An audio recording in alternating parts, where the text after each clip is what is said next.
Hello and welcome back to yet another episode of a Week in Film podcast. Before I jump into it and before I tell you the hosts' lovely names today, I have to first off thank you guys for your response to the last Week in Film podcast episode. I got a pretty, above average viewer reception. I'm very happy to see that. Mm-hmm. I know you guys just love La La Land, that's why. And the Emoji Movie, of course. And also I have to say thank you for the pretty positive response on my short film. Yeah. You know, I know it was a very different kind of video, and I know that was the first time a lot of you have seen my face, my mug. But I mean, that's who I am. It was a school project, but I came out being pretty proud of what I did. You're so I hope mean. to upload. Yeah, well, I'm not gonna say their name yet, but they were also in the video with me. Yeah, I was pretty happy with it, so I'm glad you guys liked it too. Anyway, let's get to the episode we're at right now. Episode 13, I think. Sounds right. Does that sound right? Yeah, 13. Can you believe that, guys? I've been doing this for like 4 years now. Today your hosts' names are Tony, that's me, and Faye. Say hello, Faye. Faye. Hi. Yeah, that's Faye over there. Yeah, we're just gonna jump right into it. Before we do, I have to ask you guys to like and subscribe the video, especially if you like movie content like this. It's kind of all I do, or all we do. Sorry. Mm-hmm. And this week we're gonna be doing a different thing where we upload more frequently instead of longer form. I'd really appreciate if you guys let me know how you like that, just to gauge the audience interaction. Anyway, without further ado, on September 9th, which was a Monday of 2024, we watched and I rewatched Amelie. Yeah. Guys, so most of this movie is narration, right? I love the narration. I love the voice. I love how it gives you intel to different characters and like what gives you little like secrets about what's going on. Lots of subplots. Yeah, I really like that. What did you like most about this movie? So I think my favorite thing anyway about Amelie, and I know it's gonna sound kind of generic, and I'm sure a lot of people really like this about Amelie, but it would definitely have to be the color grading, right? And just the general like just the general saturation of the movie. I love how almost cartoonish the coloring looks. Right. A lot of it looks like purposefully really like saturated and like right in your face, especially with the reds and the greens. Lots of like sepia tone, like brownish grays almost. But it does all that without looking washed out. It's great. Amelie especially, she wears mainly red through the movie, if I'm remembering properly. Like her room is red. She wears red. Everything just like pops, you know. It's a really eye-grabbing red. What was your favorite thing about Amelie? That's really difficult. This is my second time watching it. I guess this time around my favorite thing was just the tomfoolery.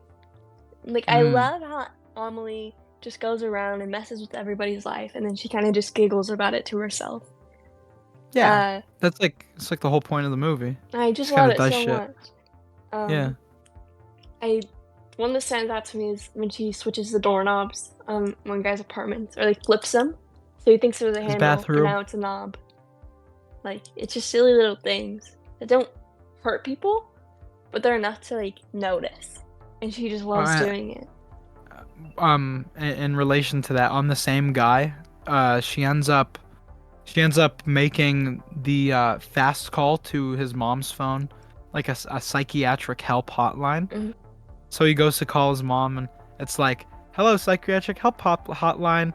What's your problem today?" And he starts freaking out. He's like, "No, what's happening to me?" And the slippers too. Right. Changing his slippers out for a size too small. All that stuff. It's just really neat. Yeah, it's a silly little movie. Yeah, absolutely. Go on. This movie is held in a very high regard, right? Amelie is considered like a cult classic, a cult French classic, Mhm. that's transcended the French status and became kind of worldly. A lot of people I know, including you, Mhm. really like Amelie, and I love I was it. kind of I was kind of disappointed to go in and not love it as much as I wanted to. Right, I get that. I definitely didn't like it as much as I thought I would my first watch, Hmm. but Right. it took me a while to rate this for the first time. I sat with it for a couple days at least, and the Hmm. more I thought about it, the more I really liked it. There's just so much I saw of myself and Amelie, and just, like, all the little details. It was so fun. It's just such a fun movie, and I don't know, I love it. Would you go a bit more into how you saw yourself in Amelie? I think I just Like, like do you pull dastardly pranks on people? no, but I always like the trickery. I like just being like, doing little things that don't really affect anyone, but, like, I know that I did it. Just like it just kind of gets a laugh. It's like farting in an elevator with a lot of people, right? Yeah, I get it. Yeah. I do that a lot. Um, How often are you in elevators? uh, It's like once a year. no, like every month. What elevator are you going In to? Disneyland, we go in the elevator. What elevators are in Disneyland? From the parking garage down to like the security. Oh, right, Mhm. right. I Another only go like thing, twice a year. Not even. no. Like once every 3 years. Another thing I really love about this movie is the fourth wall breaks. She's not Hmm. necessarily talking to the camera, but she kind of just looks and does her big smile, and her eyes get all big, and it's just iconic. It's you can recognize that face anywhere. That's another thing. Amelie, like the actress, I don't know her name off the top of my Audrey head. Tautou. Audrey Tautou. This chick was like perfect casting because Mhm. she looks so like almost alien. Like Amelie is already like the movie calls her like a social outcast, Right. like very different child.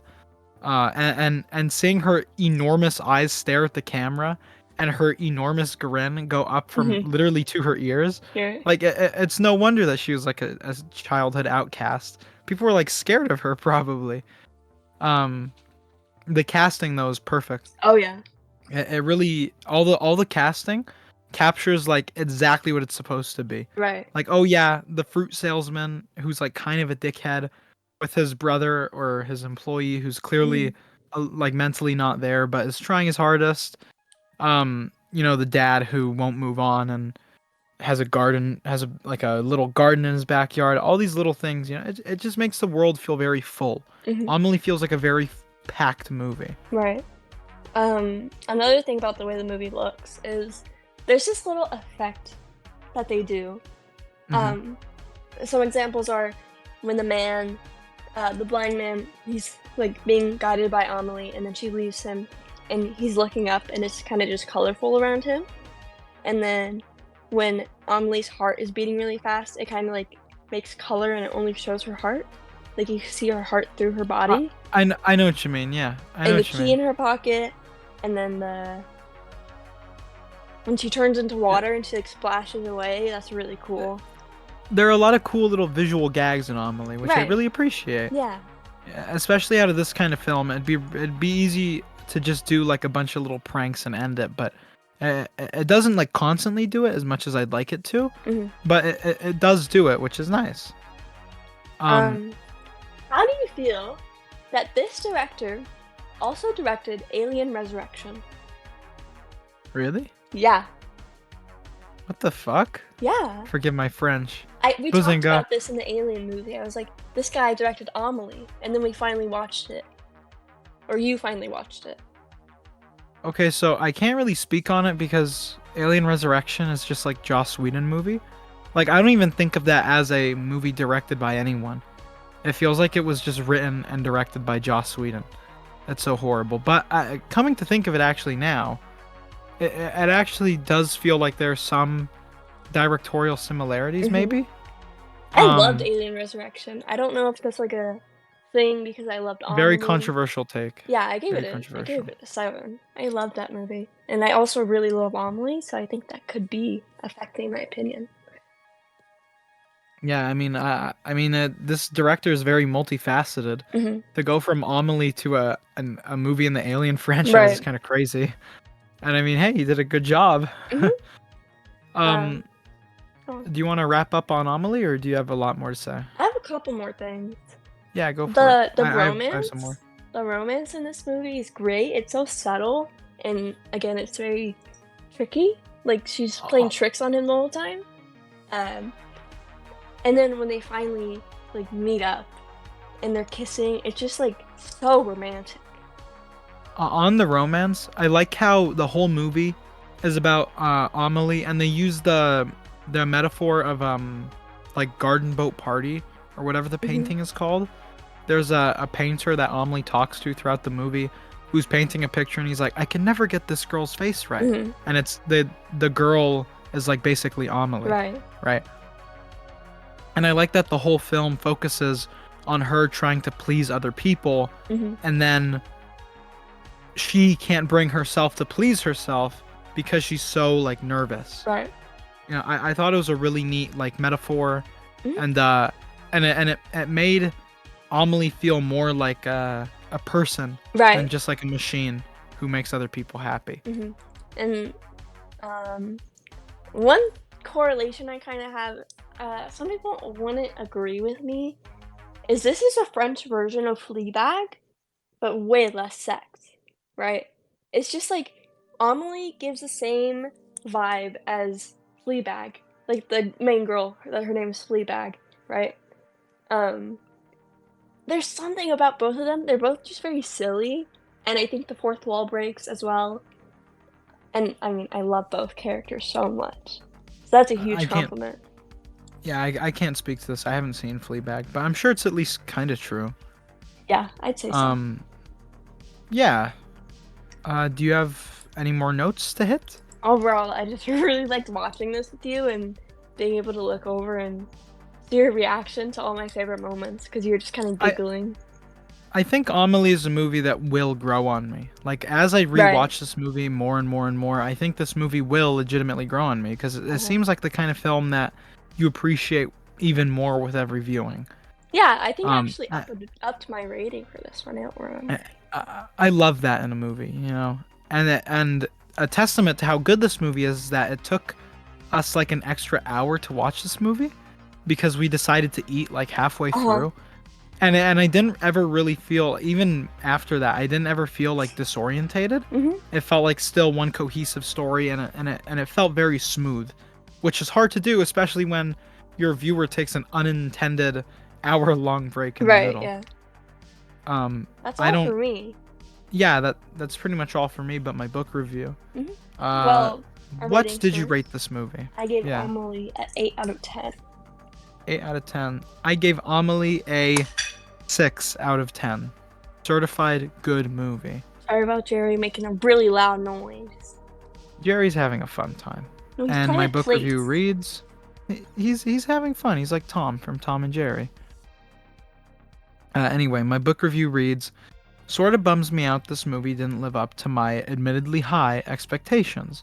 There's a lot to love, mainly the lighthearted nature and very upbeat style, combined with the very distinct, admittedly good color of the film and cinematography that accompanies it. The characters are all fine for the most part too, even if a little two-dimensional. Mhm. The biggest fault of the film is the strung out, sort of lackluster story. Not most, but all of the film is just Amelie acting a little mischievous, fixing someone's day, and getting away scot-free. Mhm. It's incredibly low stakes, and it feels like it'd almost be better as a set of short films. Outside of the quirky films, outside of the quirky filmmaking choices, and even setting of 90s France, or Mhm. no, was it like 90s or I think I wrote 40s here. It's 90s. Yeah, definitely 90s. The film doesn't have much to offer. More fun to think about than to watch. 6 out of 10. Oh, Yeah, I mean, I overall I'd say I enjoyed it. yeah, it's a good time. You should definitely watch this movie. Up next on Tuesday, September 10th, we watched Far Cry, and Tony has been reading me some reviews of this director, Uwe Boll. Yeah, so if you don't mind, I'll take it from Right, here. right.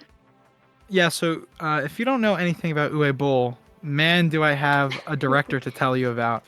Uwe Boll is not notorious, but he is known for directing video game movies. He directed the Postal movie. He directed, well, the Far Cry movie, which is what we're talking about right Mhm. now. He's made a bunch of, I'd say, generally low quality action, I guess you'd call it, consistently throughout like his entire career. Actually, it's kind of crazy. This is like all the guy does. And I finally cracked, and I just had to watch an Uwe Boll movie. Mhm. And I decided on Far Cry because it's I think I'd say it's his most popular one other than Payday, or Yeah. not Payday, Postal, which I don't think I'm ready for yet. Also, Uwe Boll online, at least before he deleted his Letterboxd account, was like the biggest shitter of all Oh, time. yeah.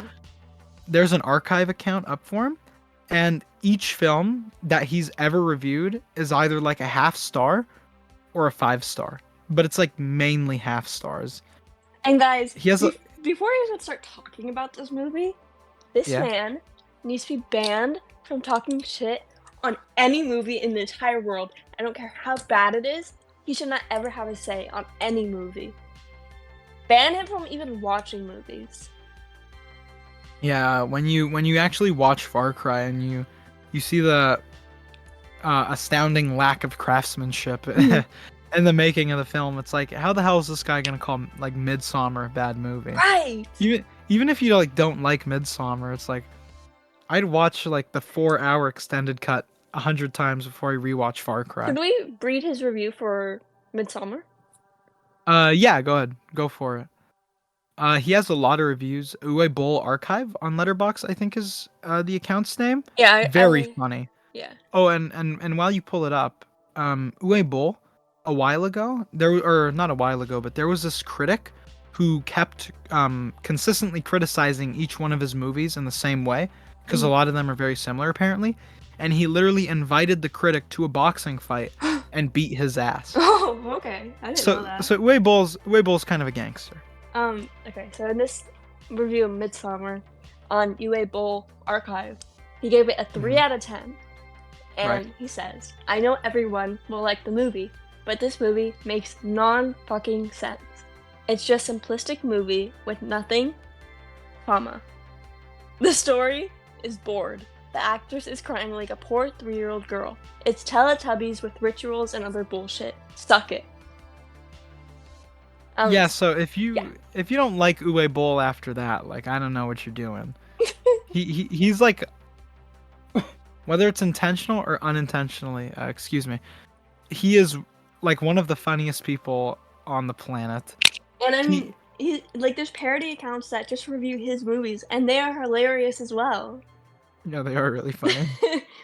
After watching this movie, we sat down and read them for like 20 minutes just laughing.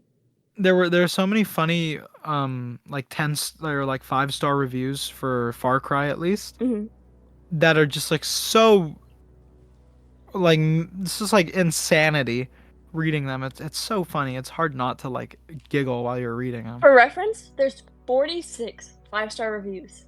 Only 46. And how many people have watched this movie? 7.3 thousand. Yeah, so if you guys can't tell, that's like pretty bad. It's like really. And how many half-star reviews? Half star? 1,975. I'm contributing. Yeah, so Spoiler, I contributed to the half-star review. yeah, Faye did not like Far Cry one bit. Just to get out of the way too, I gave this movie a 2 out of 10. Definitely not Uwe Boll's best, but I'm sure he can do better. Maybe. we've been talking about Uwe Boll a lot Yeah, I instead of know. actually talking about Far Cry. But I think there's a reason for that because this movie is just so like nothing. I think we do have to start this by saying neither of us have played Far Cry. I've played all of them. You said you haven't played this one. Okay, this is the original one. I Right. haven't played Far Cry 1. I've Me played 2, neither. 3, 4, 5, I think I and played like 6. 5, and that's it. Um yeah, so this is like the Xbox original one that I never played. And I think it's also the one where like Ultra Instinct or whatever it's called, which similarly I also never played. So this could be like 100% lore accurate and Mhm. I wouldn't know. But it doesn't, even if it is, it doesn't excuse the movie from being just totally abysmal and horrible Right. because this is a hard watch. Yeah. I think the biggest problem is that Uwe Boll doesn't know how to direct action and Mhm. everything just looks ridiculously cheap. Right. You This kept movie was pointing made on a very yeah, go ahead. you kept pointing out that when they were in fight scenes and they were punching, it looked just so low energy. Like it wasn't a real They were fight. they're all like really tired, like no Right. one actually cares. Mhm. I think one of my favorite things actually is just the way that the film carries itself. It feels so like Uwe Boll just didn't care. Mhm. He did like one shot of all the action, and he was just like, whatever, it's good enough. And he didn't want to pay all the actors for another day on set, and he didn't want to pay the VFX guy. He didn't want to pay anyone. Mhm. And frankly, the movie is so just like bad and just like unacceptable that I don't even really want to talk about it Right. anymore. It's a movie that's more fun to point to and laugh at than to actually watch and like seriously review. Mhm. I don't do you have oh I do have I think two things to say. Go on. The main guy, whatever his name was, I think he's like Austrian or German or something. Jack? He's oh yeah Jack, or no like the actor. Silva? He I don't know. good you got it. Schwager. Still Schwager. Schweiger, Schweiger. Till Schweiger. Yeah, Till Schweiger or however you say his name he's a fine enough actor. He definitely isn't great in this movie, but it's not like he's really given much chance to stretch his acting chops. The girl is not good, and everyone else is like tolerable. Yeah. You know. Except for the Oh, the fat guy. I Yeah. was trying not to say it. His name is Emilio. Yeah, the boat driver guy is perhaps the most annoying character ever made in fiction. Right. Um, I don't. That's like all I have to say, honestly. Just to go over some things, I thought the music didn't fit. Some of the Yeah. fight scenes were so dark you couldn't tell what was happening. Everything looked really fake. Um, It feels like it's shot at like a paintball or like airsoft yeah, like yeah. course. Yeah. um, Max was my favorite character, and the Sure. ending or the blood looked like strawberry jam, which you said. You just thought it looked like strawberry jam. It was so bad. Yes. And then That was kind of awesome. the last thing is the ending where Emilio comes up with the boat. Spoiler, but I don't really care. We knew it was gonna happen. I was like, he's gonna show up Yeah. at the end. You're like, yeah, he's gonna bring up the boat. We both just kind of knew it would happen. What a shit movie. Oh my Yeah. god.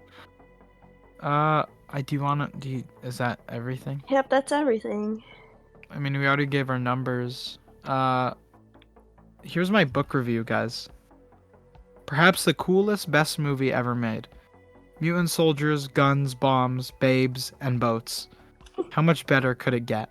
A lot That's all I better. wrote. It could get a Yeah, lot 10 out of better. 10. Masterpiece. Just to recap, I gave it a Uh, 1 out of 10. You can see it on the screen. Yeah, you could see it on the screen right there. Let's go on to the next movie. All right. This one is actually a good one. Thank God. Originally, I don't think we were going to watch this one. And then we kind of accidentally ended up picking it, or I accidentally ended up picking it. Yeah, something we wanted to watch wasn't streaming, so we just landed on this. Yeah. Yeah, so on the same day, September 10th of 2024, we watched Cloverfield. This is a found footage horror movie, shot from like a camcorder. And I think it's amongst some of the best found footage like I've ever seen. Absolutely, it's the best one I've ever seen. And we went Yeah. over this. I've seen 6 found footage movies. That's a lot, guys. 6. That's 2 hands. It takes 2 hands to count to 6. So what did you most like about Cloverfield? Like, what makes it the best found footage you've ever seen? Just like I wasn't anything, ready for like this it all. question.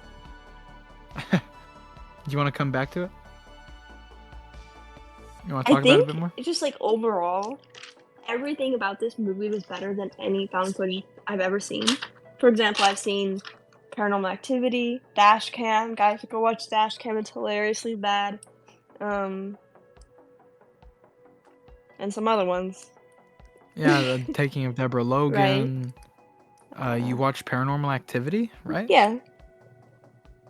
That's also like found footage. The reason Cloverfield is so well done is because it has an interesting concept that even if it wasn't found footage and was shot normally, it would still be good. Right. I think a story should be made to be found footage if it wants to be really great. But if you want a generally like strong story, it should be functional no matter the format it's shot in. My biggest problem with the found footage in this film actually is TJ Miller's voiceover. Sure. Gene from the Emoji Movie. I can't stand his voice, and he screams so much in this movie. HUD. And I mean, I don't know if I should. Yeah, HUD. I don't know if I should spoil it. Near the end, what happens? Spoiler warnings. Skip like 10 seconds. Spoiler warnings for Cloverfield. This is a pretty well revered movie, so I mean, yeah, maybe skip this. The scene where HUD dies, I was so happy. when he gets his body chomped in half by the big monster thing, I just got so giddy. Finally, TJ Miller is out of this movie. Anyway. Speaking of the monster, how do you think about the design? Or what do you think about the design? I think the design was good. I think it looked like really gross and big. But I think the tech that was used to make it just looks kind of really dated and bad. But like the concept of like this huge monster that's actively dropping off other little monsters to go and attack, I think that's really cool. Yeah. And I think it's kind of underutilized in this film a little. There are like 2 bug scenes and that's it. But nonetheless, I think it works pretty well. And it feels really like a tangible threat. Because like the whole movie, the US military is just blasting this thing with everything they have and nothing happens to it. And they're even like, we don't know what this is. We don't know what to do. Did you think this movie was scary? There's definitely some like frightening scenes, but nothing to really shake me up at all. When you talked about this movie, you explained it as like a paranormal film, maybe on accident. So like when you said that? Yeah, when you first see the monster, like this is not paranormal. When the lights start flashing in the beginning, I was like, oh, there's like a ghost or like a demon gonna come up, and then they go upstairs and there's like a octopus looking thing. I was like, what is this? Huge asteroid. Right. Yeah. I think it's a seriously underutilized, and I said the same thing about Signs. It's a seriously underutilized genre, the alien invasion story. Right. Because like this huge thing is so scary, and if you were like a New York City citizen, you just lived in like, I don't know, Hell's Kitchen or something, and this huge thing was like throwing buildings down as it walked around, you'd be like pissing your pants. Right. It's like too scary. And saying that, the film is kind of scarier to imagine yourself in than to actually watch. A lot of the horror feels either cheap or just like straight up ineffective. Right. The only scene that stands out as being particularly scary was the scene in the tunnels where they have like the night vision on the camera. Oh yeah.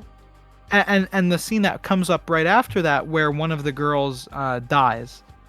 That scene is like really cool. One scene that and kind of scary. like made my heart start pounding a little bit is when the monster is walking towards them at the end, and they're kind of just looking up at it, waiting for something to happen.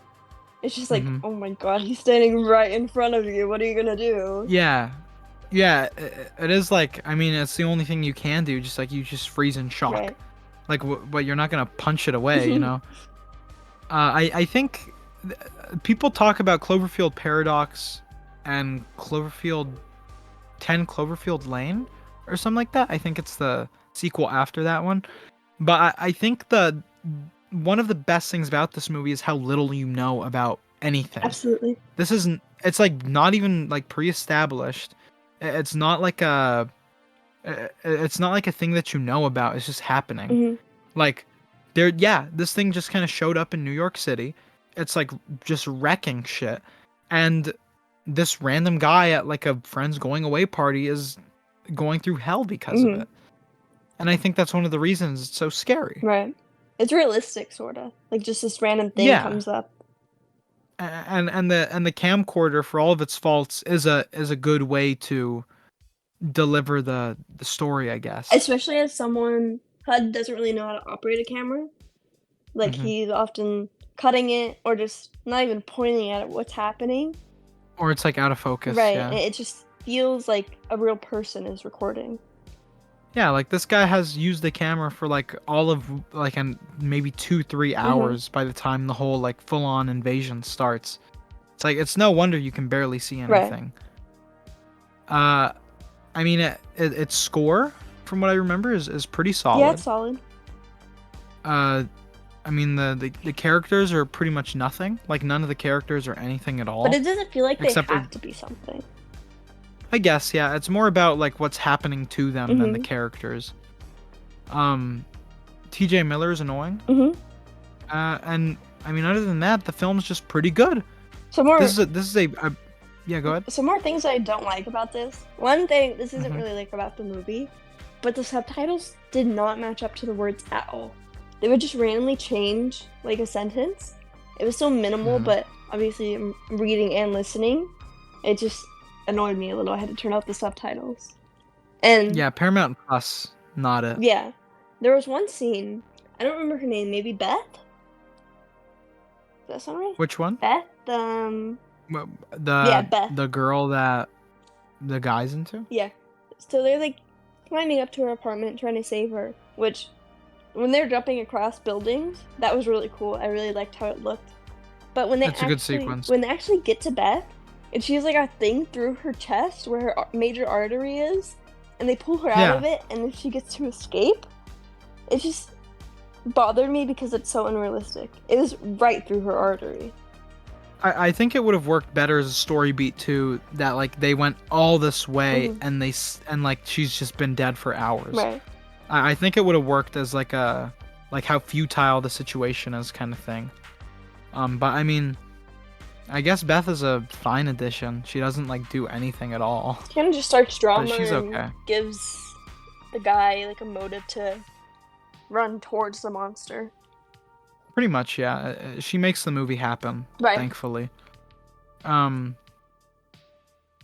I also appreciate. I don't know if you remember when they're crossing the bridge, Manhattan Mhm. Bridge, I think, and the big tentacle comes out Mhm. and smacks the bridge. Right. That's like a different monster. Yeah.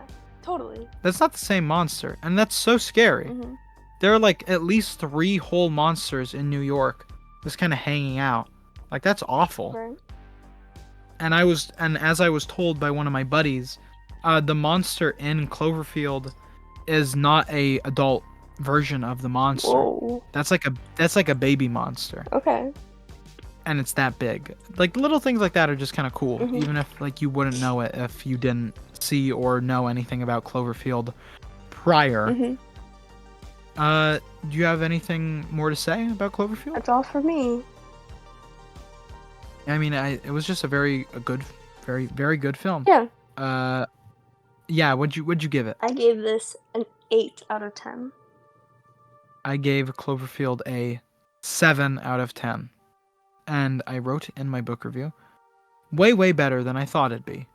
I was afraid T.J. Miller's voice would get annoying after a while, and while he's definitely the worst part of the movie, it doesn't feel like he directly takes anything away from the film. The camcorder / found footage style is an incredible way to deliver an alien invasion-esque story, because it not only keeps the story moving, but also keeps the viewer pretty much entirely in the dark. Mhm. I love how little you know, and I love how many things just happen, like the girl exploding. Right. I sort of wish they didn't show the alien so much, Mhm. as much as they did, but I think overall it was a very good alien invasion story. The scene where the girl explodes, whatever her name was, is like I think my favorite scene in the movie, Sure.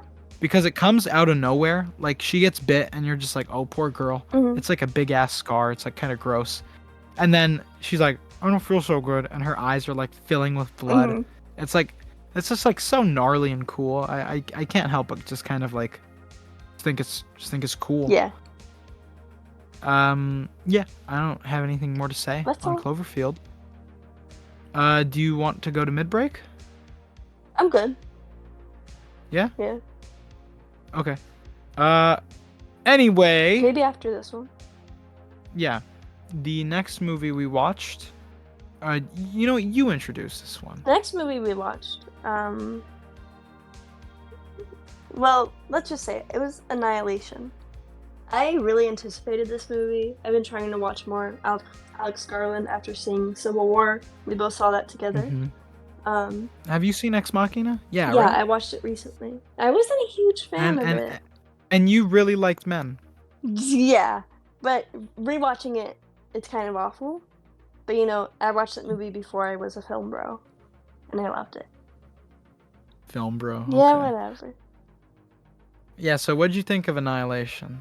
I liked it. I liked it a lot. I love sci-fi. Yeah, this is a very sci-fi heavy film. Right. And I think the best way to describe Annihilation is like complicated sci-fi for dummies. Mm. This is like if you took 2001 and like strained it 150,000 times until it was just like the visually cool aspects and like none of the interesting intrigue. What was so great about Annihilation to you? Well, you saying without the intrigue. This entire movie, like one strong thing about this was that it kept me very intrigued. I kept wanting to know what would happen next. Like, I don't know. I wrote down multiple times that I was very intrigued what was gonna happen. Yeah, like nothing interesting happens in Annihilation. I just don't know what to tell you. I liked it. I liked the story. I like a lot of how the environment looks. You know what? Let's go over Annihilation, not beat by beat, but like aspect by aspect, Sure. right? So we'll start with the story. Mm-hmm. What did you think of the story? Well, I like that you find out that she's telling it all in the interview, and they start to like cut back to that interview. It kind of makes you wonder how much is left out because it's her experience. Yeah, how much she's just skipping over. Or like how much was a delusion, like they suggested. Yeah, how much didn't happen, yeah. I like just the exploration and seeing the beautiful forest, those crystal trees near the lighthouse. The beach was beautiful. The way the sun shines through the trees in the forest. I just think it was a really visually pleasing movie. Yeah, so that's kind of my biggest problem with Annihilation. The design of Annihilation is so like it feels so unique. It's like a shitty swamp that's been overtaken or overrun by all this like a crazy alien. I don't even know what you'd call it. Atmosphere, I guess. The shimmer. And yeah, the shimmer. Yeah, and seeing all these like crazy flowers bloom and all these different animals, and all that. It's all really cool. Admittedly, like the design of this movie is stellar, but it's the story that just bogs it down so hard. To start, I just didn't care. Right. Like, the characters are not even remotely interesting. I didn't care about Natalie Portman. I didn't care about Oscar Isaac. I didn't care about any of the people on Natalie Portman's team. Like, they're all just like people. And like, oh, like she's a recovering alcoholic and she cuts herself and she lost her husband and it's just like I just don't care. Right. I don't care. That's understandable. It's like they all feel really one-noted and none of them get any development other than the evil one. or the one with the short haircut that looks kind of like a lesbian. That what? Cut that out. You have something to say? What? Anyways. Yeah, none of them get any development other than the annoying one who has the short haircut. I think the film never gets me invested. You know, I just never cared about what they were doing. Their whole thing is just like, we're gonna walk through the shimmer and find out what's in there, and that's it. I think I know what part of it is, and hear me out, right? You're a man. This whole exploration. This is about the female experience. Sorta. It's like this whole exploration. It's like they let all the men go in, and they never came back. And then when the women go in, they finally come back, right? And I mean, Natalie Portman, Lena, is awesome in this movie. Like, I don't want to say this word, but she's a girl boss. No. She just is, like, okay. She's so cool. How is she a girl boss? What does she do to make her a girl boss? Babe, don't do this to me. She doesn't do anything the whole movie. Okay, she has like 2 scenes. 2 scenes. She has like two scenes, right? The scene where she kills the super bear. Sure. That's which fine. is cool. No, that isn't even her. That's the black chick. Okay, she has one good scene. She has the scene where she shoots the crocodile. Sure. And I guess the scene where the ending scene with her. Okay. With the alien. Uh-huh. And that's it. Everything else she does is either lame or boring. And I hate how emotional all these characters are. Women don't show your emotions ever. That's what he's saying right now. No, okay. At least Natalie Portman's character, she was like a 9-year like Iraq war veteran, right? Like, this chick doesn't give a shit if you're dying, right? That's just like how she's coded. And you're telling me she's gonna cry because one of her buddies is dying? That she knew for like 2 days. Yeah, that's true. Exactly. Yeah, like you'd just be kind of bummed, and you'd be like, "Fuck, that's one less person on our team." I think maybe you could say she's more worried that like she was losing one person at a time, and she knew like, I'm gonna be alone in this at the end. I guess, but I just think it just doesn't feel right. Like every other character, it makes sense because they're all just scientists, right? They're all scientists except for the the boss lady. One of them's and like Natalie Portman. Like an EMT or something. Oh yeah, one of them's like an EMT, but like none of them should be like even remotely trained with a gun. Yeah. Like what's a magnet person called? Like the chick, one of the girls was studying like magnetic fields around the shimmer, and it's like, well, how would you know how to use a rifle? Why would you even give her a rifle? Because they needed to protect themselves at least. But to talk about what I did like about the movie, again, its visuals are insane. Right. There are a lot of visuals in this movie that are like top 10 ever. They look so good. I'm gonna just list a couple like moments, and I just want to know what you think about them. All the alligator or the big ass alligator crocodile thing. Really cool. Really cool, yeah. I was like kind of a little scared, like not horrified, but absolutely. It's a big ass animal. Yeah, and it was just coming towards them, and she's standing still with her gun. It's like, oh my god. I like the shark teeth in its mouth too. Yeah, it was cool when they were inspecting. To hint at like the early mutation or whatever. I thought it was really cool. The little like deer that would copy each other. Do you remember that? Vivid, or like barely.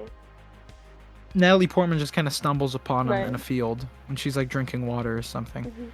And then the scene in the videotape with Oscar Isaac in it where they cut open their buddy's belly and they see this like the moving guts inside of him.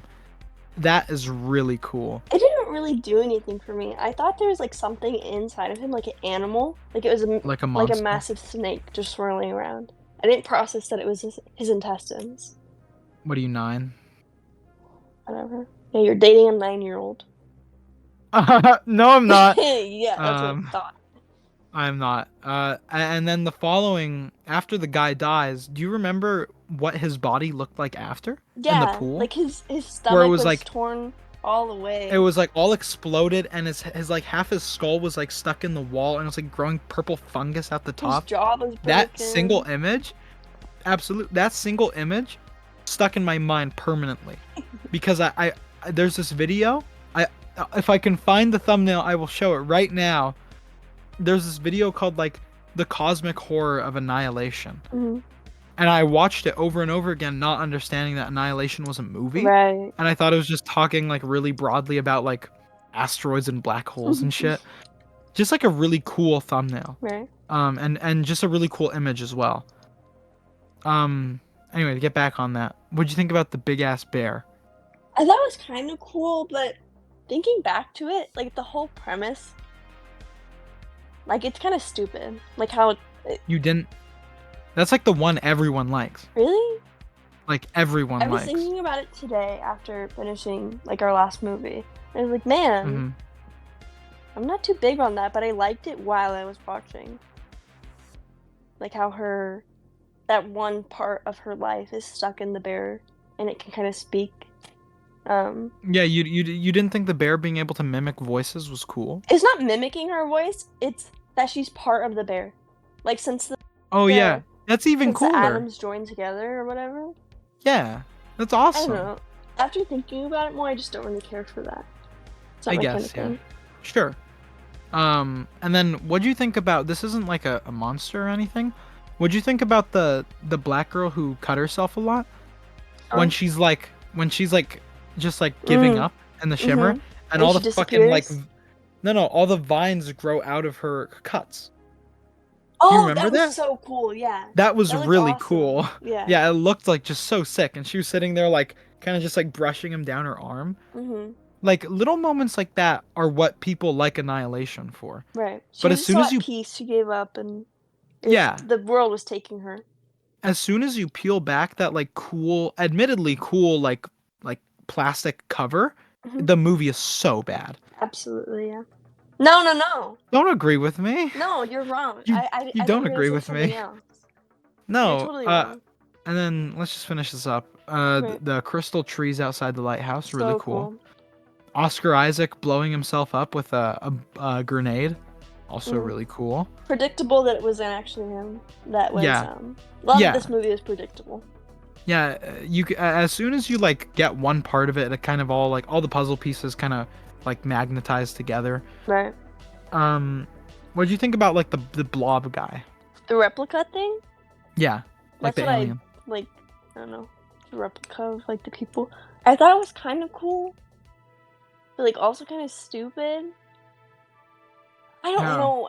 A lot of this movie, it's like cool, but really stupid. Like I liked it in the moment, but now that I think about it, I'm not huge on it. Yeah, I think you know what I really liked about the human replica guy? It's Mhm. that big ass like a kaleidoscope eye that forms Sure. before he's birthed. Mhm. Like it's little things like that that are really cool in this Yeah. movie. Uh, to get back on topic, what was your? I actually don't have any more questions. I have a question for you. Yeah, What do hit you me. think about the ending where they're kind of talking to each other, and Natalie Portman's like, "You're not," um, Oscar Isaac, she's like, you "You're got it. not Kane, are Uh huh. you?" And he's like, "No," and then he's like, "You're not Lena, are you?" And she just doesn't answer, and they start hugging, and then you see their eyes kind of shimmer. That's stupid. You literally Really? watched you watched the goo guy die.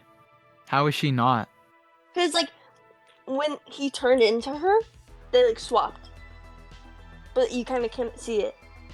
So she No, stayed there. no, because when the goo guy dies, he's in goo form. It's not Or Natalie maybe like Portman. the shimmer just like was part of I her think afterwards. I think because they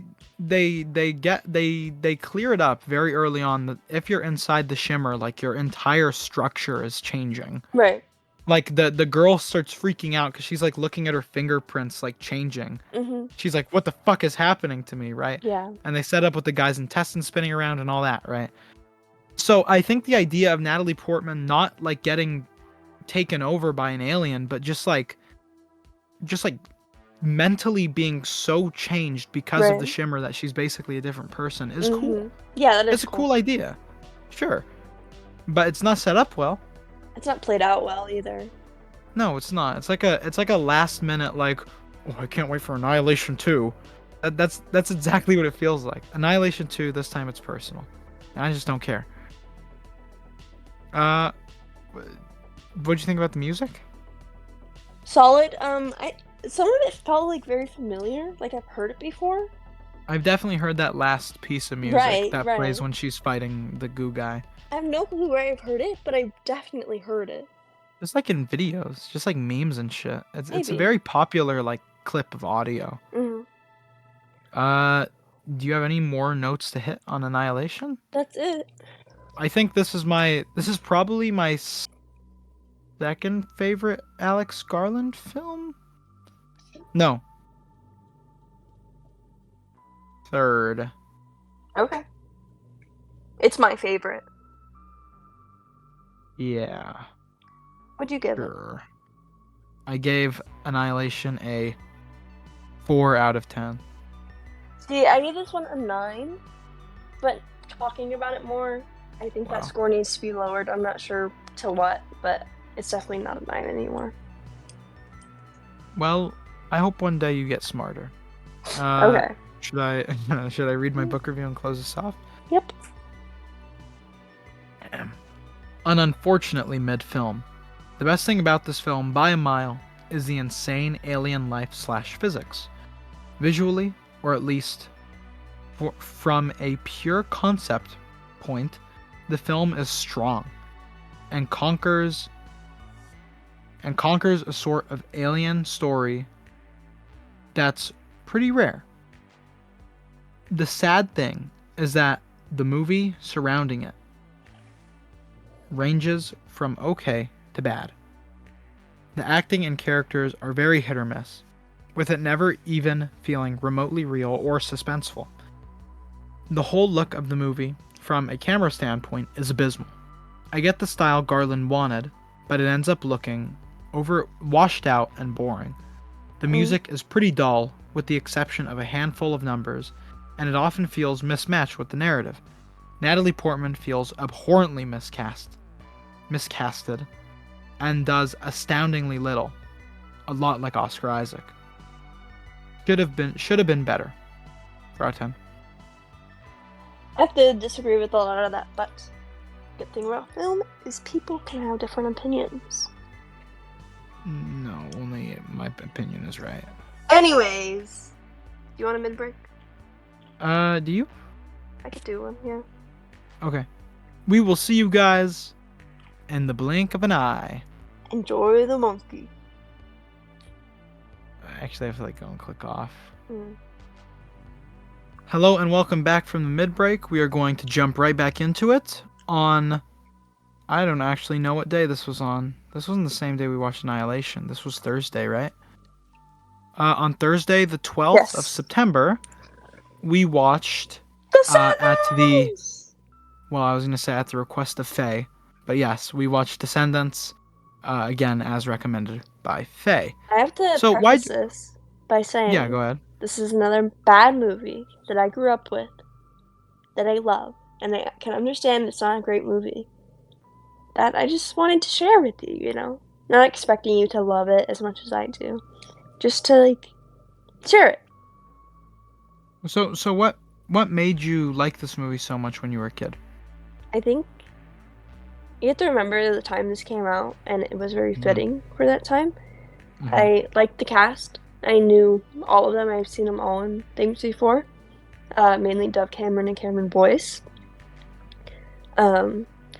It was talked about a lot. Can you please stop making that face when I'm trying to talk? Sorry guys, I'm doing a really big eyebrow and making Faye laugh. Oh my god, I can't even focus. I can't Cameron look at you. Boyce. Cameron Boyce. Cameron Boyce. Right. Rest in peace. Disney Channel talked about this movie a lot when it was leading up to the release, and I watched it the day and Very time it hype. came out. Yeah. Kenny Ortega is well known for other bad Disney movies that I loved as a kid. The music I loved. The like cheap romance. As you put in your review, this is marketed for 8-year-olds, which I was an 8-year-old when I saw this. Yeah, that's kind of why I wrote it, actually. Yeah. Now, we have very different perceptions of this movie because I didn't grow up on Disney Channel like you did. I was definitely more of a Nickelodeon kid. Not that it was anything great, but I just didn't. I didn't like live action stuff either. I wanted strictly to stick to cartoons. Baby. Yeah, Baby. basically. Yeah, I was a baby. Baby. I was like 4 minutes old. I don't want to hear it. Baby. Sorry. Yeah, so Descendants is not a great movie by any means. No, it's not. I think the idea is kind of nifty. All the bad guys go to a big jail island, and then the bad guys' kids go to the normal people island. And then they're like, you know what? Maybe we can be normal people too instead of jail people. You're explaining this horribly. No, I'm not. Okay, let me explain it how the movie explains it. No, let me do this. All the villains get thrown onto an island because they're evil. And then a barrier around it so they can't leave. Or they can't use magic. The Beast's son is Beauty like, yo. And the Beast. Yes, Beauty and the Beast's son is like, yo. We need to let some of these bad guys' kids onto the island Villains, here. Kids. Bad guys' kids. Because we need to teach them that it doesn't matter what their parents were, that they can be whatever they want. Right? Let's give the new generation a chance, as Ben says. Yeah, and then the new generation goes to the island with the only intention being to steal the magic wand. And then they find out how great it is to be a normal, not evil kid. And then they kiss and happily ever after. Sorta. Well, if you don't know anything... Do they actually kiss? No, they don't kiss until like the third movie. Like they play it, and then she turns her head every time. Yeah, I remember. If you don't know anything about this movie, the main villains are, and their kids, is Maleficent, Jafar, Cruella de Vil, and the Evil Queen. So their kids go to like the prep school, prep private school where it's like Beauty and the Beast, the dwarves kid, Mulan's kid, Sleeping Beauty, like all the like a bunch of Disney princesses' kids. Right, like all the good people in Disney movies or Disney fairy tales. Guys. Yeah, all the good guys and girls. And thems maybe. Doubt it. Sorry. Anyways, since this was like my 5th watching and I hadn't seen it in like 5 years, definitely way more cringe than I remember it being. But I still love the music, the tension, the romantic tension between Mel and Ben. It's always gonna be there for me. Jesse. Yeah. Tony. What? The cat? You. Oh, I am Tony, huh? Tony.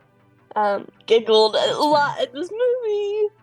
There are a lot of little silly moments that are so bad they kind of like force a laugh out of me. Right. Which is nice in a movie like this. You know, I wasn't really expecting to go in and laugh at all. But at least there were like 2 or 3 funny moments. You know? No, there's definitely more than that. You got at least 10. 10? You were giggling quite a bit. Or at least you had a smile. Like, you were having a good time. Are you sure? Yes, I'm sure. Anyways, what was your favorite number of this movie? Musical number. The one where Maleficent sings. Where they're in the museum and she comes to life? Yeah. Right. That is a good one. Back to bad or whatever she says. Evil like me? Yeah, there you go. So you want to be evil like me? I don't know how the rhythm goes, but something like that. Yeah, you did a good job. The Thanks. actress who plays Maleficent is really good. I can't remember what else she's in, but she's great. Yeah, what Anyways, was your favorite number? my favorite number is Did I Mention, when Ben is first falling in love with Mal from the cookies she gave him, and it's the tourney game, and he starts singing, and his girlfriend is literally cheering for him on the sideline, Yeah, it's kind of evil, and he but just it's kind of starts saying, awesome too. "I love you, Mal. I love you. Yeah, It's yeah, yeah. ridiculous how much I love you." Such a good song.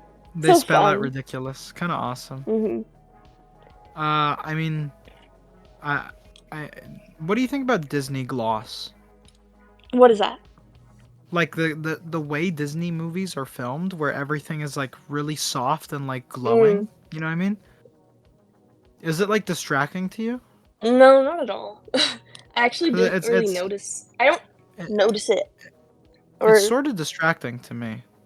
that makes sense. Since I grew up seeing it constantly, I think it doesn't really do anything for me. It's just kind of there. Yeah, I get you. Mhm.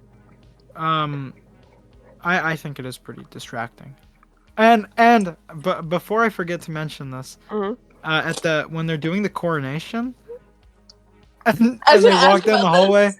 or it's like the top down shot, and you see all the CG'd like people in the room. It's kind of crazy. It looks so Like bad, but it's hilarious. they didn't want to hire any actual background actors, so they just went through like fashion events, and they just like cropped out Mm. people and just plopped them on the I screen. think it's because they needed space for the dragon, so they I didn't want guess to have so. like real people because it'd be too much Hmm. editing, Yeah. right? So they were just like, we'll just like chroma key these out when we need It to. was really awesome. I I think it's kind remember of silly. I remember that from even when I was a kid. It even looked bad back then. We were just giggling at it when it first showed. I mean, it's awesome. Mm. I would giggle too. And this is kind of a big spoiler, but that scene where she's trying to like unbreak the love spell, and he's like, "I've been Yeah. in love with you. I knew that it was a spell, but I still love you." Like the whole time. Yeah. It's such a good. Really sweet. Yeah, it's really sweet. Um, who's your favorite villain? Like not the kids, but the parents. I really like Jafar. Yeah, you're laughing at him quite a bit. You thought the parents were hilarious. I thought they were the best part of the movie. Yeah. They're only in it for like Probably 5 minutes. Probably Maleficent.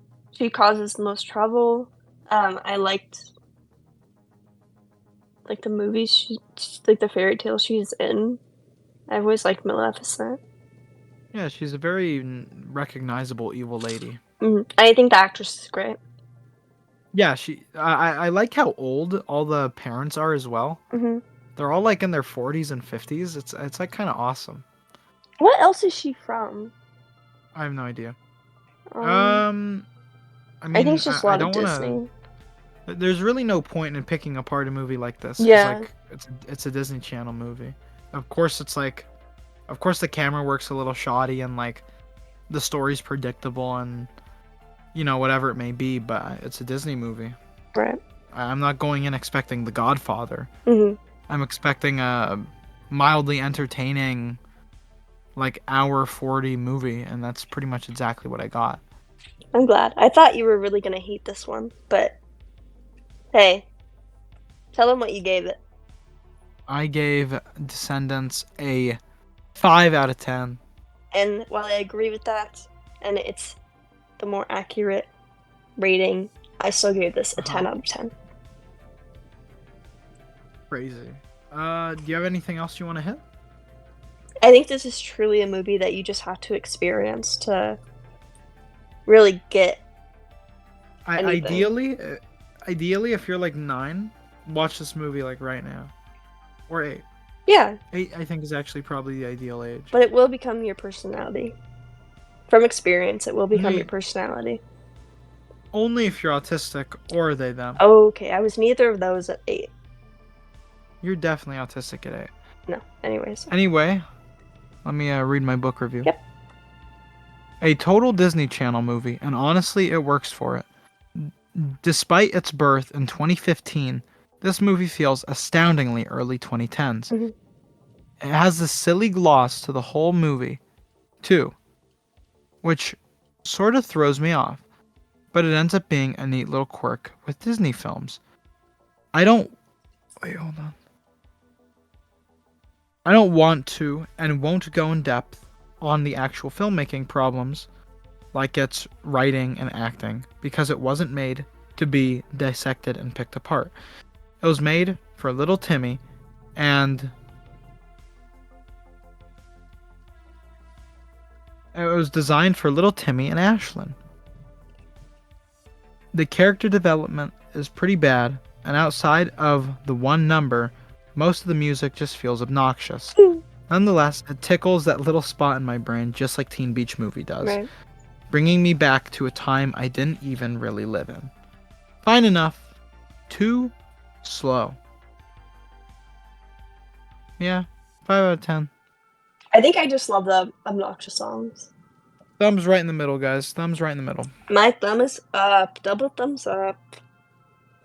And finally, on to our last two movies. Yeah, it feels like we've been recording for a decade and a half. Go ahead. Do you want to introduce this first one? Yeah, sure. Give some background. Yeah, absolutely. So on Friday, the 13th of September, we watched Before Sunset. A little backstory.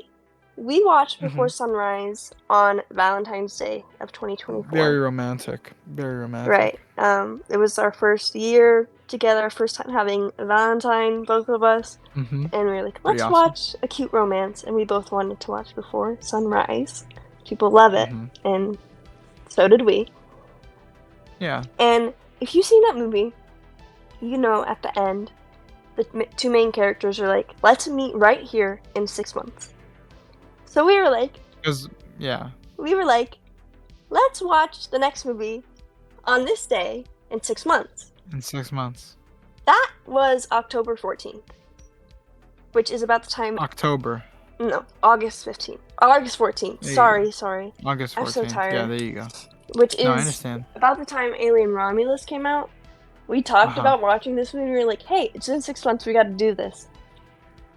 But we just watched all the Alien movies instead. Yeah. But pretty much. After watching this one, I realized it was kind of fitting that we didn't watch it on time. Because, spoiler, you find out they didn't even meet 6 months later. Yeah, they didn't meet on time. They didn't forget it, but they just didn't. One of them couldn't make it. Yeah, one of them could not make it. So, tell me what was so good about the original Before Sunrise. I think it just reminded me of so much of us at the time. Like, we were really in love. Not saying that we aren't now. It was just like, we'd been talking for only a month and a half, pretty much. It was like still like raw energy. Right. We were still in the honeymoon phase and all that. We weren't even technically dating yet. How great is that, guys? And I think it was just really sweet. Obviously, we talk a lot. Like, most of what we do is just talking and being together, walking. Our first date was mostly just us talking and walking. So it definitely reminds me of us. And that's the most beautiful part, is how they're just... It feels like one big podcast between two people who just met each other and they love each other already. Yeah, sure. I think the best part about it is how natural it is. Yeah, sure. How Ethan Hawke and Julia Delpy performs. I mean, they're just like both stellar. Right. It never feels like they're reading off a script. It just feels like so natural, so just like rolling off the tongue, you know. They have great chemistry. And Before Sunset does pretty much that exact same thing. I have to disagree. I did really like how they were just walking through Paris, talking for pretty much all of the movie. It was nice, but it just didn't feel the same. I know it's a different movie. That's because it wasn't the same. Right. But it just didn't feel romantic. It didn't feel passionate. They're both like in relationships already. Yeah. And Jesse is married. Yeah, and Celine has a boyfriend. Spoiler. Right. It just didn't feel good. The ending didn't make sense to me. There's just something off about this one. I think the whole point of the movie is that it's about missed opportunity and how much it weighs on like your mind. Half of this movie, half of like the conversation in this movie, because the whole movie really can be summed up as a conversation in like blanket terms. The main conversation is about regrets and about what they didn't do and about that kind of thing, you know? Like, oh, I wish I showed up to the train station. Oh, I wish I never made the book. Oh, I wish I wish we had exchanged phone numbers. It's all this regret because it's been so long since they talked, and seeing it unfold just like it does in Before Sunrise, but with slightly worse dialogue, is just as great as you think it'd be, because Ethan Hawke and Julie Delpy are such unbelievably talented actors, and the way the film is directed too. In this one, there's a lot more one takes. There's a lot more just like tracking shots that go on for minutes, where they're just talking. Like it really does feel like one smooth walk through the town onto the boat and then back home. That's exactly what it feels like, and that's why I think it's so great. Sure. Before the reveal, obviously, did you think they were gonna meet up 6 months later? No, it kind of felt like too perfect, or like too easy, you know. I guess, but it was a romance movie. I was kind of hoping it would happen. I was also hoping to. Right. But we were like the guy in the middle of that interview. Yeah, exactly. Where you're like, I'm hopeful, but I'm realistic as well. Right. Yeah. Any favorite conversation from this one? Or like favorite talking point? Unfortunately, not. I like when they're talking about like being reincarnated when they're walking on the little garden, like on the you know the place. Yeah, the garden. Yeah, I think there are a lot of great bits in this movie, just like in its predecessor. There are lots of great conversations to have that if you're trying to woo a woman or a person or a man, whoever it may be, using these conversation starters would not be a bad idea. Yeah. As long as you never let them watch Before Sunrise, Sunset, or the other one. I think it's after Sunset. Yeah, because if you do show them, then they're gonna know that you stole all of your awesome lines from a movie that came out in like 19 something. 2004. No, the original came out like 19 something. Sure. Do you have anything else to say? Do you want to talk about the song that she sings? Oh yes, absolutely. Julia Delpy, however you say her name. Julie. Incredibly talented vocalist. She sings a song to Ethan Hawke's character at the end of Ethan. No. Hawke? No. Ethan. No. Hawke. No. Anyway, the song that Julia Delpy sings to Ethan Hawke Tua's character at the end of the movie. Excuse me? Jesse. What? We better bleep this out. We just dox each other. Don't even cut it, just bleep it. Okay, yeah, sure. Don't say that shit again in the video. Why can't I say Ethan Hawke Tua? Because I'm gonna break up with you. Oh my god. Anyways. The song that Julie Delpy sings to Ethan Hawke is incredible, and she's a very talented vocalist, and the whole song is, even though she doesn't admit it, dedicated to him. Talking about what she'd do for another night with him, talking about how much she moved him or how much he moved her. And it shows that this romance that Ethan Hawke's character definitely feels like is one-sided at this point, because she didn't show up to the train station. I think it makes him realize that it's two-sided. That like they both really do love each other, and she's just as sorry as he is that she couldn't show up to the train station 6 months after. And that scene in itself almost made me cry. You were tearing up. You're definitely tearing up. Absolutely, yeah. I think the song for him was kind of like reassurance that she did care. She just unfortunately couldn't make it. That's pretty much exactly what it was. It was just like, yo, I do love you, bro. Trust me. Right. So why did you hate this movie then? I told you, it just didn't feel right. Something was off. I really wish I liked it more. I went into this, I mean, when it started and you see both characters, I was smiling, you saw. Yeah, I like the flashbacks at the start as well. Right, that was when he's answering so questions. cute. But I It don't also know. helped remind me of like what was happening.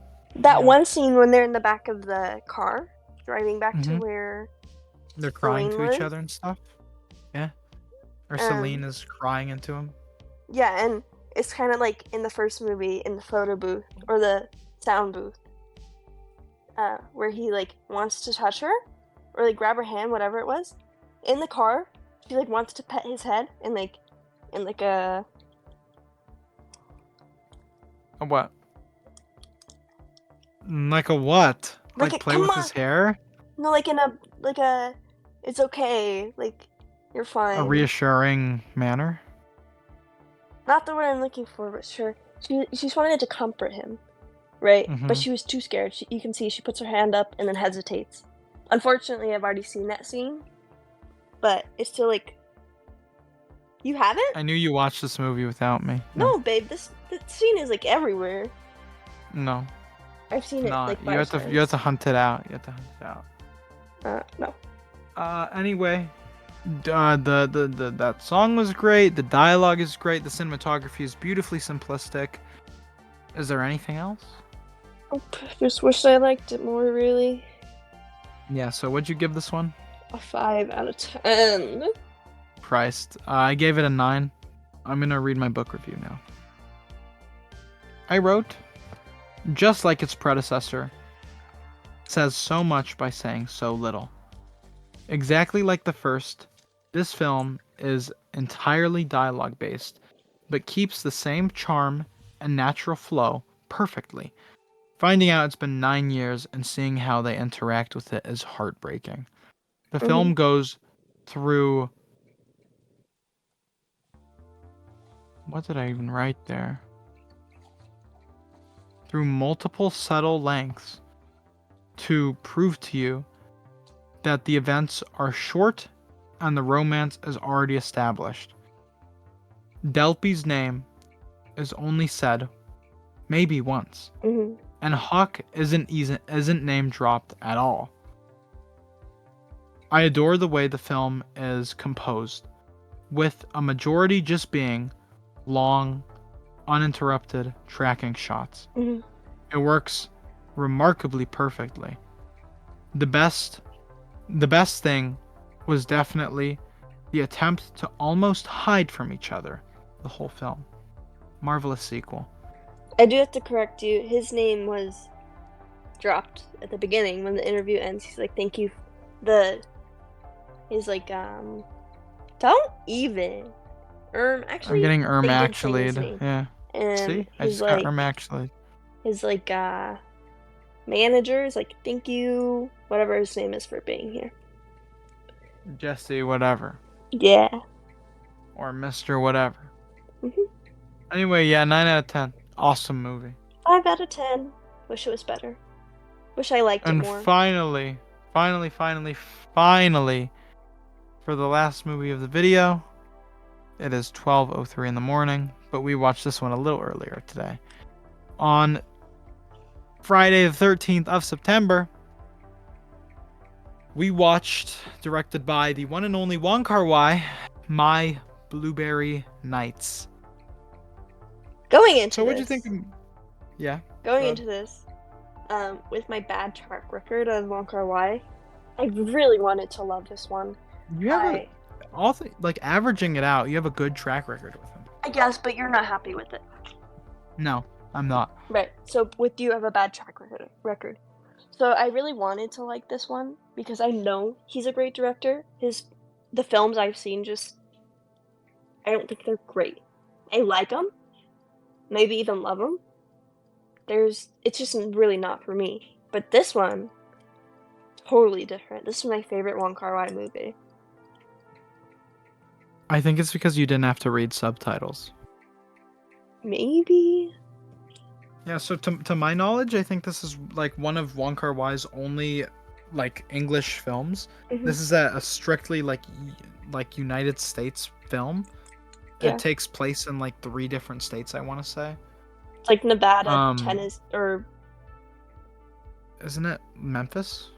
Tennessee, yeah. yeah, Right. Tennessee and then New York. And New York, yeah. I was afraid that Wong Kar-wai's style wouldn't translate really Louisiana. well to. Sorry. Sure. I was afraid it wouldn't really translate well into the U.S. setting, Mhm. because frankly there aren't as many uh, pretty visuals in the United States as there are in like Hong Kong. Mhm.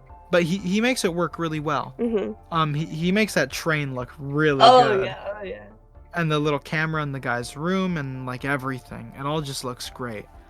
Um, and he was involved on pretty much every step of the making of this movie. He was involved with the writing, he was involved with the cinematography, he was involved with the actual directing, Mm. he was involved with everything.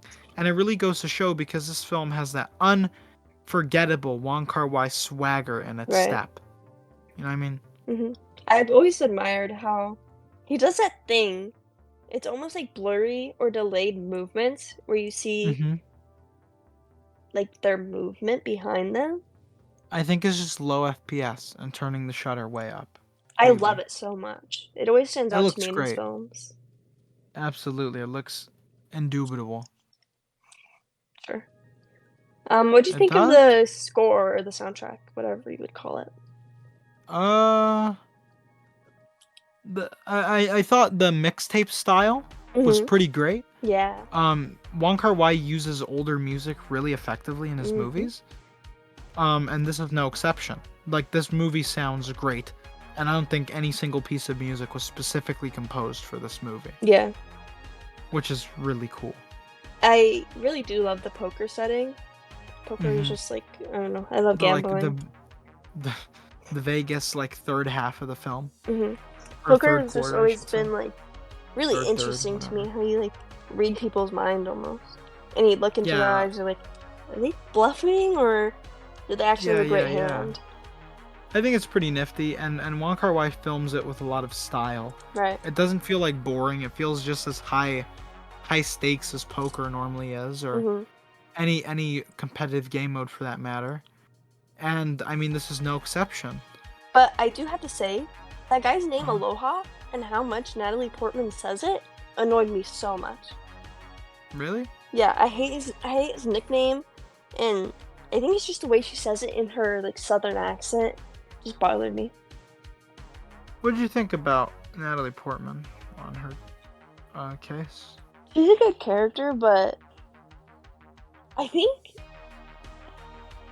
it's kind of hard to like her. You know, she lies, and you're like, is she really telling the truth? Did she actually win that match? Like, I Yeah. didn't believe her for a while. I kind of still don't. I feel like she got the money from, spoiler, her dad dying. And she was just like, I'll Uh, put this on a credit card and I'll take his money. no, but good try. Okay, She's a professional gambler. That's like all she does. I guess, but it didn't seem like shoehorn, you know? Um, I mean, it's Wong Kar-wai. He Mhm, has this really unique, almost like chunky dialogue style mhm. that works really well with this kind of romance. Um, and I mean, we didn't even mention the where is it, Mississippi, Louisiana. Louisiana. He we didn't even really go into depth into the Louisiana part, but I mean, that story between the guy and his divorced wife Mhm. is great. Oh, yeah. And seeing the like basically the survivor's guilt Mhm, go through this poor lady on the COD 6 beta is like evil. mhm. What did you just say? Uh, Guys, he does this before bed every night. He just says, like, random things and it's senseless. I think I I said can't COD believe 6 beta. you did. I can't believe Oops. his eyes were closed and everything. This happens every night, and we finally have it on I'm tape. really, I'm, shit. I'm really tired, guys. I'm really You can never tired. deny that you do that now, because I Okay, can prove it. we need to wrap up. We need to wrap up. Right, anything else about this? Visually, just like incredible. Of I course. just loved pretty much everything about it. It brought me out of this little slump that I was in. for Wong Kar-wai's films. Mhm. I didn't really like 2042, I think it's called. 2046. Yeah, 2046. I haven't been a fan of any of the films I've watched prior to that or post that. And this film brought me back. And I'm Good. happy to say that Wong Kar-wai is back in my uh, indubitable graces. I'm really glad What I did you like give it? this. I gave this a 9 Absolutely. out of 10. Very high. I Mhm. gave it an 8. And to close with the Fake Wong final book Kar-wai review film. of Lover. Sorry. this is the only fake Wong Kar-wai film because it's in English. I didn't To mean to close say it, that. I wrote, of all the Wong Kar-wai films I was expecting to reignite my love for film, I didn't think it'd be in English, completely unrelated to his usual Chinese thing. It sort of has that same effect Chungking Express has, being noticeably better in the longer second half and retroactively making the first part better. The film looks outstanding, translating the Hong Kong flair incredibly well to New York / Louisiana / Vegas. Mhm. That's where it was, right? Yeah, it was Nevada. Yeah. Vegas. No, Louisiana. Louisiana, yeah. Okay. The Elizabeth was sort of a generic main character, but the people surrounding her were great. Right. The score was also nice too, Mhm. being a lovely mixture of older music. Sorta just surprised an American film worked so well in his style, Right. while still being subtle and characterful. 8 out of 10. Really great ending that we didn't talk about. But Oh yeah. Oh yeah, great like long con romance. Mhm. Really cool. And that's it, y'all. That's everything. If you couldn't tell, I mean at least I am incredibly tired. I'm up Yeah. way past my bedtime. Old man. Yeah, I know. I hope you guys enjoyed. Mhm. Seriously, these videos, I mean, they're in the grand scheme of things, they're pretty easy to put together, but it takes a day out of my weekend, and I really do love seeing you guys interact with it, respond, anything. I'm sorry for being such a shit host today. I can just feel it. This was not my day. But I think Faye did a pretty good job at carrying me through. Mhm. Hope you guys enjoyed the movies that we actually talked about. I know a lot of them are random, and you probably haven't seen most of them. But hey, if I'm getting you to watch one movie from this list every week, then I'm winning. I think these are all worth a watch. Even Far Cry. Absolutely. Maybe not Descendants though. Whatever. Yeah, I'm a hater. Anyway, I don't have anything else to say. Do you have anything you want to plug or say, Faye? No. Well, I mean, it sounds like that's it then. That's just it. I hope you guys enjoyed. What? Nothing. I hope you guys enjoyed. I hope you have a wonderful day. And I will see you in the theaters. Bye. Please subscribe, guys, please. And like and comment and share and do everything you can do to get the video out there, because it means the world to me. Anyhow, that's all. And Au revoir. our shout out of the day goes to. Oh. And then just cut it. Just cut it. Don't say Okay, it. sure.